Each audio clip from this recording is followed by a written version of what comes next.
What's up, everybody, and welcome back to my channel. It's time for a recap of what went down on last night's episode of Teen Mom 2. If you, like me, want to watch it online for free, make sure to get yourself a VPN. I've got an affiliate link to the one that I use down below so that you can go ahead and use that to go watch it on mtv.ca. So to kick it off, we are in Florida where Briana and her boyfriend Javi still don't really have a title. So at this point, they're boyfriend and girlfriend, right? But anyway, things are going well for them. So he goes over to her house to visit her, and Briana announces that she took time off of her work to play nurse to Jade.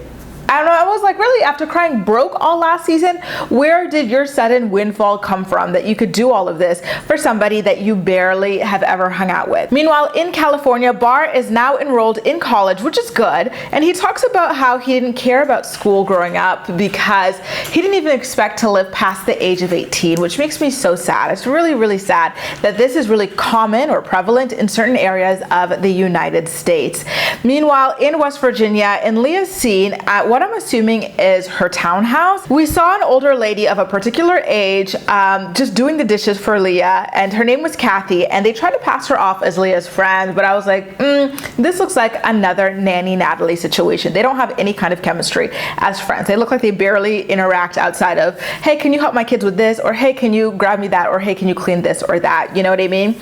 So she talks to this alleged friend about the twins fighting over a video of Allie, which she took herself like dancing, and she didn't want Leah to see it because she felt embarrassed, and Allie also opened up to Leah about how she felt as though she was holding everybody back. Like, Leah had to pull out of cheer because they were worried about passing the virus onto Allie and everything. So, it's really sad to hear that that is what she's currently grappling with, the sort of guilt that comes with being the only medically fragile person in a family. The good thing for Aaliyah, though, is that Leah booked, guys, I keep saying the word Leah. All of her kids have the same damn name, and it's so annoying, but I'm gonna call her Gracie again. The good thing for Gracie, though, is that Leah did manage to book a one-on-one cheer consultation for her, which is gonna help her kind of get back into the spring of things, pun intended.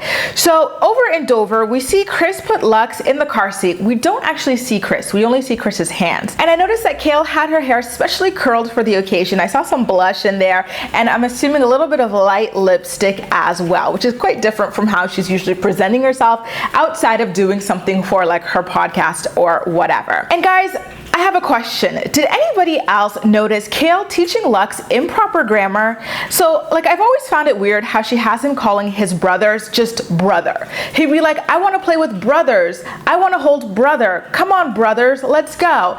And so when Creed was fussing in the car, Kail says, oh no, him's crying. And I'm like, why are you speaking like that? Why are you not teaching this child proper English? I found it kind of odd. It jumped up to me. I've never heard her speak to Isaac or Lincoln like this, but I digress. Maybe one of you guys have, and you're going to point it out to me in the comment section. After she gets home with Lux and Creed, she's on the trampoline with, Isaac, Lux, and Lincoln, and they're jumping on the trampoline, which is what it's meant for, and then she starts whining about it. Like, sis, if you didn't want the kids jumping on the trampoline, you all could have just sat on the grass quietly, or maybe you could have sat on the grass or stood there and watch them play on the damn trampoline.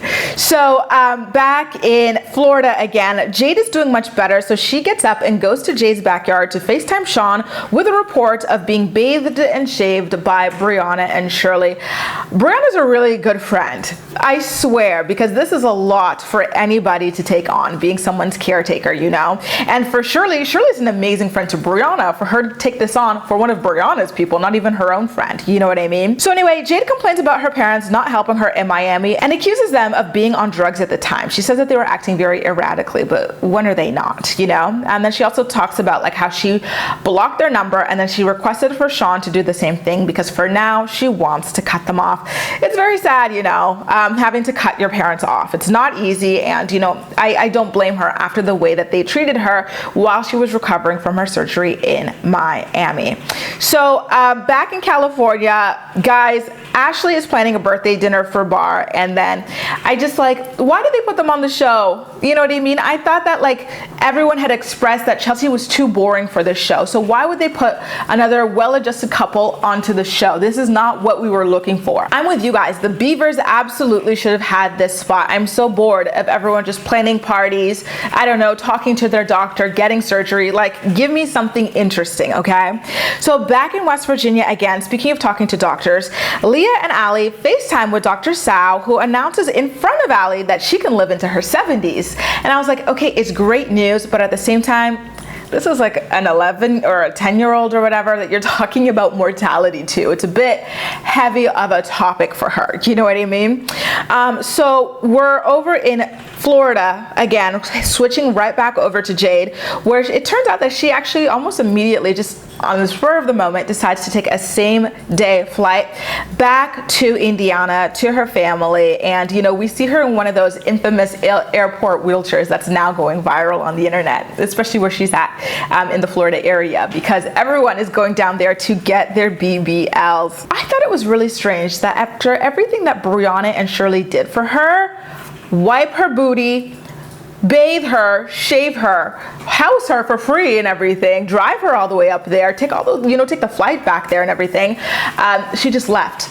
And the only way that she let Briana know was by sending her a text message. I was like, really? I don't think that she out of the blue decided to just go. I think she had been thinking about it for a while, and it sucks that she wasn't open about that process with Briana. So she did actually have Shirley drive her to the airport and everything.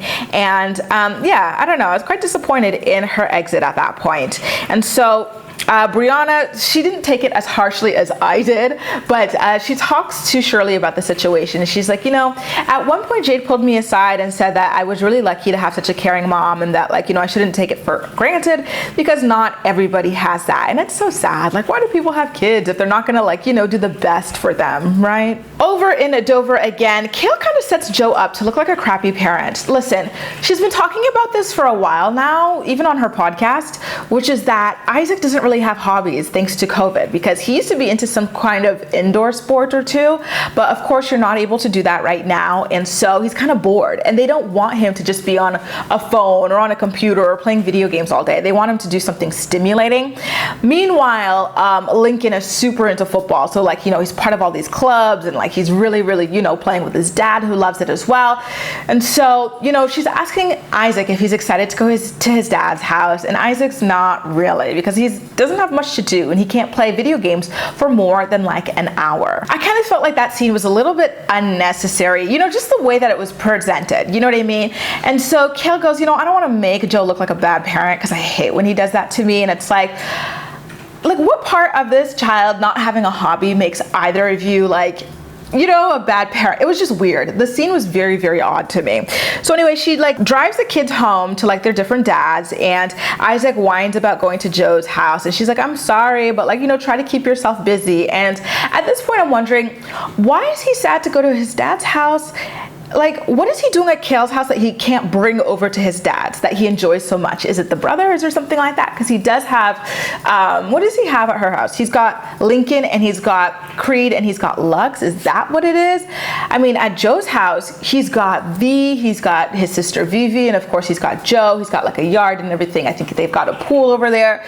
So, like, what is it? Like, are they not taking him out to go do things? Maybe they can take him to go bowling, or like, I don't know, different things. I don't know. But I would kind of like to get a little bit more insight into it. Maybe we will get some more insight into it, you know, in the coming few episodes, which, by the way, I hope they're not many, because this season is dull with a capital D.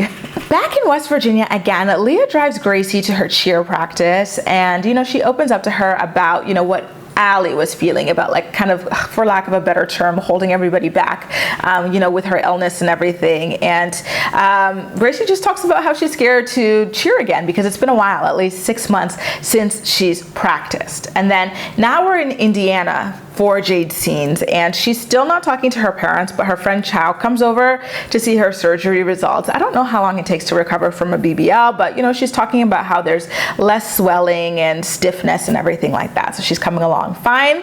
And then she also talks about how Briana had actually slept on the floor for the 3 or 4 days that she was at her house while she was sleeping on her bed. Like, they put a water bed or an air mattress on top of Briana's actual bed so that Jade could sleep comfortably. And I'm like, wow, Briana is such a nice friend. But you know, at the same time, this is the same woman who got a BBL at the same time as Kale as a friend. And then what did she do a couple months later or a year later?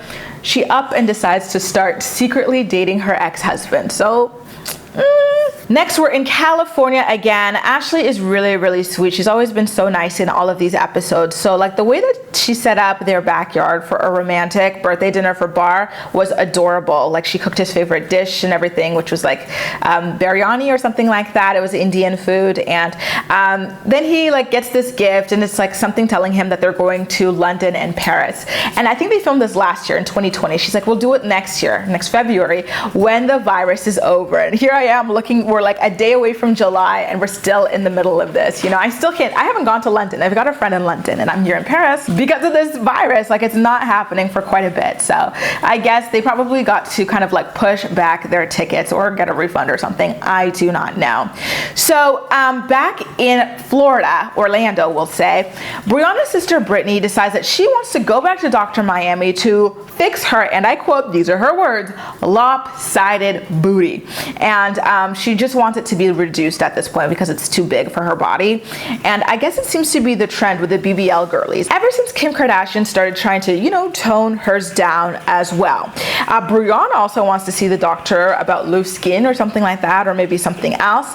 And then I have to be honest with you guys, at this point, we very seriously need, you know how they have like those PSAs about, you know, for everything about preventing pregnancy, go to blah, blah, blah. Or how, you know, if you're experiencing domestic violence, this is this. We need one for body dysmorphia at this point, because Briana's talking head disturbed me. It truly did, okay? Briana says it's been a year since her last surgery, and so she's feeling insecure, which means that she needs to get more work done. And I'm like, what? That's not like, what? She's already had like 4 surgeries. She talks about it a couple of episodes ago when she's so young. So it's kind of scary how much she wants to keep getting, you know. Plastic surgery at the end of the day will not really guarantee you to feel secure in yourself. You know, it kind of just deludes you into thinking that if you get enough procedures, spend enough money, you will get there. But it's just, it's like a mirage. You know, you keep thinking you're about to get there, but you know, the goalpost moves a little further on each time. And I was also quite sad to hear about them talking to Nova about it as well, because Nova's so young and she's already so pretty and she's going to be so gorgeous when she's older, and I don't, you know, want her to kind of fall into whatever trap it is that her aunties are struggling with within themselves. And we already saw, like in the earlier days of Teen Mom 3, that Briana was kind of openly resentful of her daughter's hair. So I think it's a little bit of a slippery slope when it comes to that. And then Nova, being the only black girl in her Latina family, well, she's Afro-Latina, but black, we'll say here, yeah, like she's having issues. Then she's going to a school that's already not very diverse. It makes me nervous that she's seeing her mom and her auntie, this other random lady that they brought into the house. Didn't Shirley get some work done too? They're all doing all this stuff around her, and I don't know.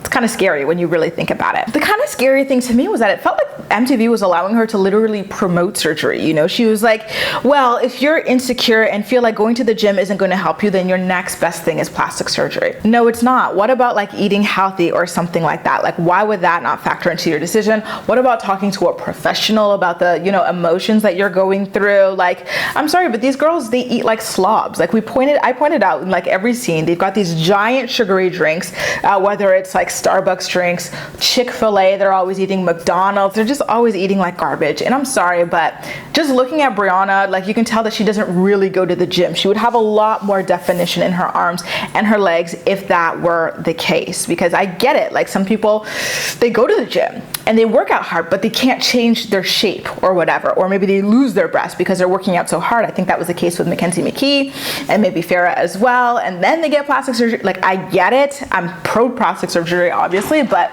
just the way that she's describing it made me very very uncomfortable, okay?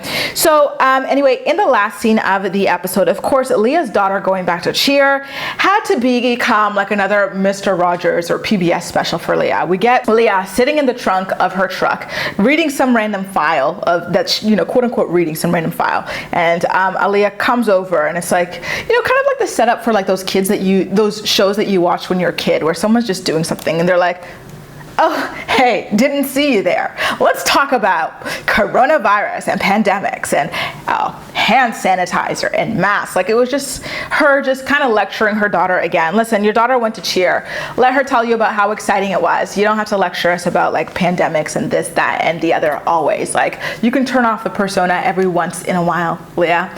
Anyway, you guys, that does it. A recap of what went down on last night's episode of Teen Mom 2. Again, if you want to catch it in its entirety and you don't live in Canada, make sure to get yourself a VPN. I've got a link to an affiliate link to the one that I use down below for you to sign up. I think if you sign up for 12 months, you do get 1 month free, by the way. So anyway, in the meantime, I'm really looking forward to hearing what you have to say about the episode. So please make sure to let me know all of your thoughts and opinions in the comment section down below.